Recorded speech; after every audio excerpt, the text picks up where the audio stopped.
오늘 하나님 말씀은 마태복음 24장 29절에서 31절입니다. 마태복음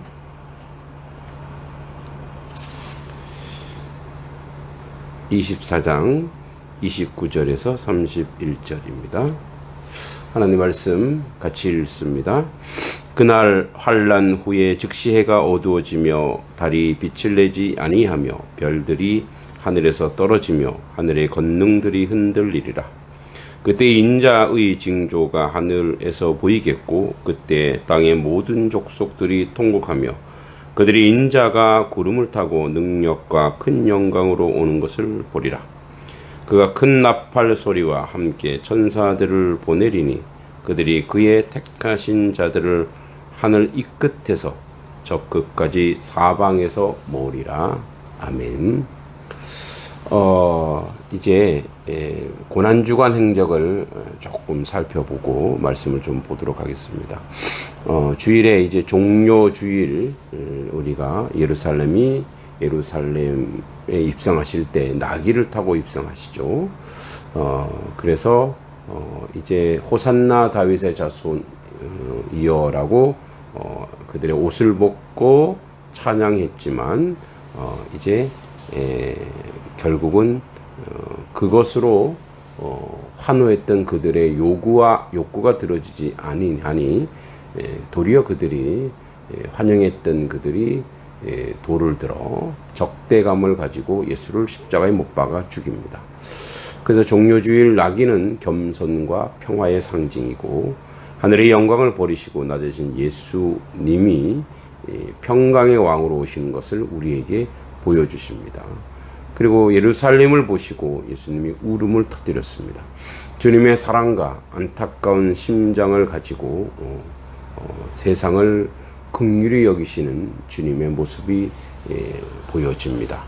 이제 어제 월요일 건의의 날입니다. 예수님은 건의에 대해서 유대인들에 도전했습니다. 성전을 청결케 하시고 열매 없는 무화과 나무를 저주하셨습니다. 하나님의 성전은 만민이 기도하는 집이지 장사하는 곳이 아니라는 것입니다.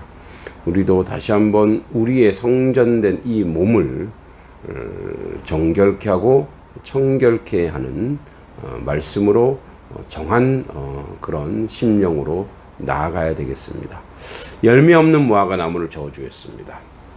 아직 무화과 때가 아니나 주님이 불시에 오셔서 우리에게 열매를 요구할 때에 우리 또한 항상 준비된 마음으로 열매를 준비하는 삶의 거룩한 열매가 없으면 도리어 저주받는 존재라는 것을 기억해야 할 것입니다. 유대인들이 예수님의 권위에 대해서 도전했습니다. 그리고 두 아들을 비유하여 유대인들의 도전이 예수님은 세 가지 비유로 말씀을 가지고 응답했습니다.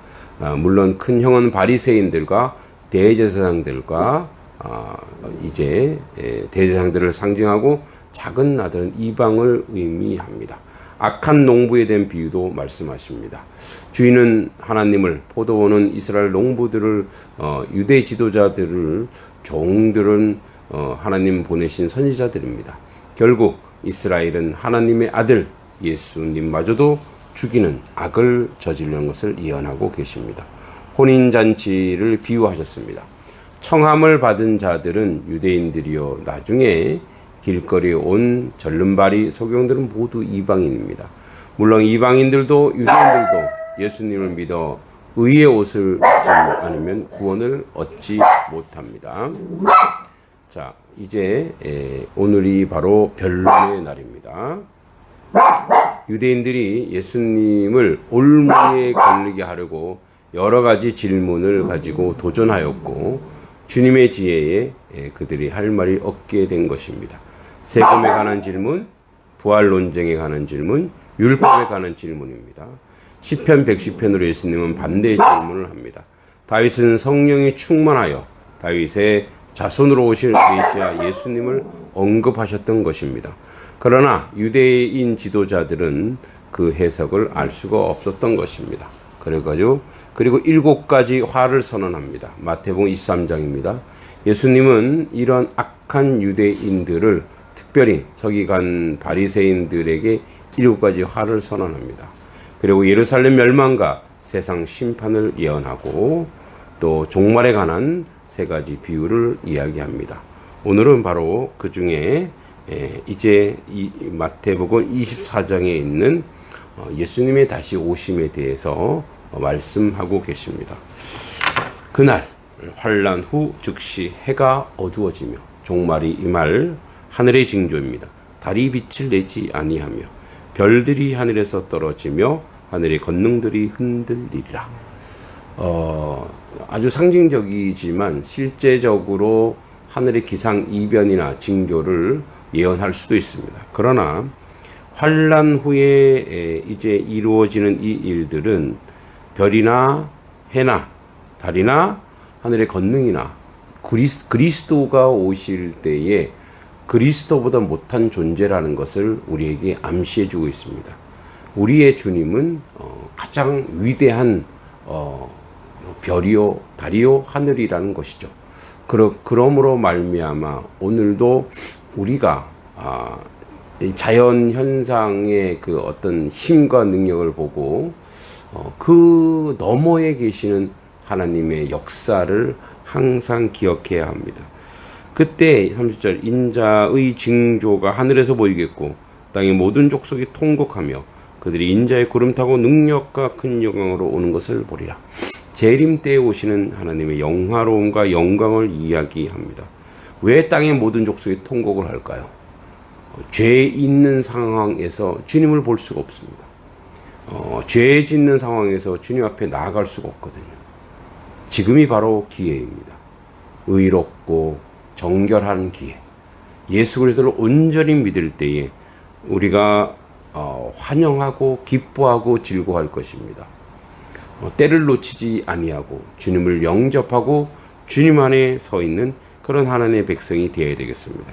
큰 나팔 소리와 함께 천사들을 보내리니 그들이 그의 택하신 자들을 하늘 이 끝에서 저 끝까지 사방에서 모으리라.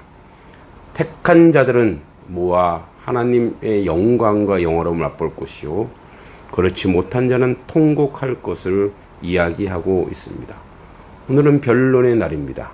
이 변론의 궁극적 의미는 무엇일까요? 예수님을 알지도 못하고 예수님을 부인하고 예수를 모르는 그들에게 예수님이 변명하는 게 아닙니다.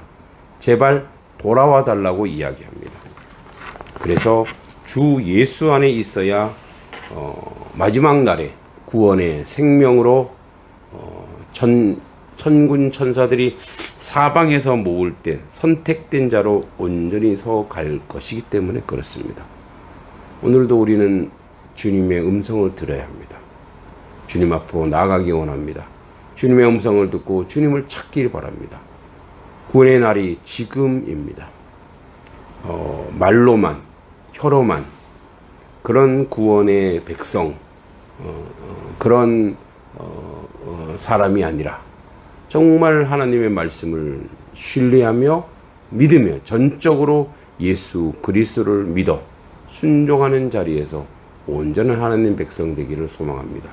예수님이 오늘도 사탄 마귀에게서 우리를 끌어내시려고 악한 세력들과 논쟁하시고 변론하시어 하나님의 구원의 역사를 이루셨습니다. 그 변론은 우리를 주님께로 돌아오라는 하나님의 음성으로 들어 우리 또한 주 안에서 온전해지는 그런 하나님 백성 되길 바랍니다. 주님이 부르십니다. 아멘으로 응답하시고 행함에 있는 그런 고난주간을 지향하는 귀한 성도들 되길 기도합니다. 자비하신 아버지 하나님, 오늘도 주님의 은총과 주님의 은혜 가운데 삽니다. 이제 고난주간의 여정, 예수님의 여정을 살펴보면서 우리가 그 여정을 따라가며 주님의 고난에 동참하며 동행하며 제자로서 온전한 삶을 살기를 원합니다. 주님의 변론은 세상을 구원하시기 위한 구원의 말씀들이요 생명의 말씀입니다. 그 말씀을 쫓아 순종하는 하나님 백성 되게 하여 주시옵소서. 예수님의 이름으로 간절히 기도합니다. 아멘.